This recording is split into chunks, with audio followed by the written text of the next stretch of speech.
aucun des produits que j'ai utilisés pour ce make-up ne m'a coûté plus de 15 €. Je commence directement par les sourcils avec la Bleu Glue de chez NYX. Le fixateur à sourcils, c'est vraiment du béton. Tu pourras aller voir sur ma chaîne d'ailleurs le test sur la journée de ce gel. Pour mes sourcils, il est vraiment parfait. Juste l'embout, je le trouve un peu agressif. Sinon, la formule en elle-même, elle est vraiment bien. Pour remplir mes sourcils, je vais utiliser celui-là de chez NYX, lui avec l'embout vert là. Pour nettoyer, je vais prendre le Can't Stop One Stop avec une couleur qui est pas trop éloignée de ma carnation, parce que sinon ça va faire une démarcation dégueulasse. Comme fond de teint, j'utilise celui-ci de chez Essence. C'est le Silky Blur. Franchement, ce fond de teint est trop bien. Il a un fini mat. Habituellement, je préfère les fini glow, mais franchement, j'aime trop le fini qu'il a celui-là. Et même, je trouve qu'il tient très bien. Il est tout léger en plus. En guise de bronzer, je vais prendre le Foundation Stick de chez Essence. Et j'ai pris une couleur qui est un peu plus foncée que la mienne. J'avais trop aimé ce Foundation Stick. Je l'ai trouvé tellement crémeux. Du coup, j'avais acheté une autre teinte pour l'utiliser en tant que bronzer. Comme anti-cerne, je vais prendre celui-ci de chez NYX Cosmetics. C'est le Bear With Me. Ça fait longtemps que je l'ai pas utilisé, mais je crois me souvenir que la couleur est un peu claire pour moi. Je vais voir. Vraiment, le fait que ce soit un applicateur pompe, ça m'énerve. Par contre, je me suis archi emportée sur la quantité.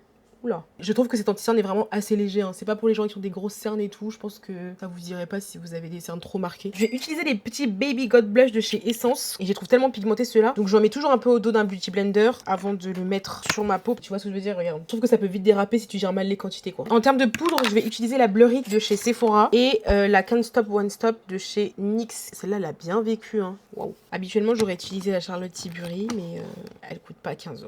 Je trouve pas ma houppette. Bon, je vais prendre un beauty blender, c'est pas grave. La poudre Can't Stop One Stop, c'est vraiment un go-to. Genre, t'as pas besoin de réfléchir. Elle est en place depuis des années, elle gère très bien. Le jour où t'as un problème, c'est elle que t'appelles. Genre, cette poudre, elle va jamais te lâcher. T'auras jamais des trucs bizarres. Il fait 46 degrés. Je vais repasser au-dessus du bronzer que j'avais mis avec celui-là de chez NYX. En vrai, je dis bronzer, mais je trouve qu'ils se sont un peu foirés sur les teintes de ceux-là. Et en fait, sur les peaux noires, c'est plus un blush, complément de blush qu'un bronzer, quoi. Les yeux, j'ai envie de faire un truc à la va-vite. Je prends ce crayon-là, le Long Lasting de chez Essence. Je vais juste faire la muqueuse supérieure et inférieure en même temps. Prendre le même crayon, mais je vais me faire un petit eyeliner. Je prends cette palette là de chez Révolution, elle date de je sais pas combien d'années, mais n'importe quelle palette pourrait faire l'affaire. C'est juste parce que je vais mettre un point de lumière à l'intérieur. Fixateur, celui-là de chez NYX Cosmetics, vraiment.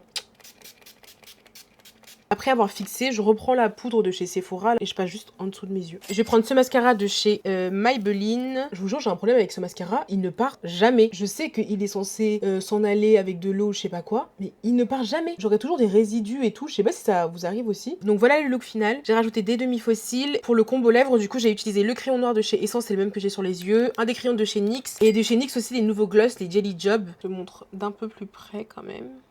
T'as pas besoin de mettre 50 € dans tous tes produits pour faire de beaux make-up. Vraiment, aujourd'hui, il existe de très bons produits à petit prix. N'hésite pas à t'abonner, sinon tu vas rater plein de trucs. À demain. Ciao.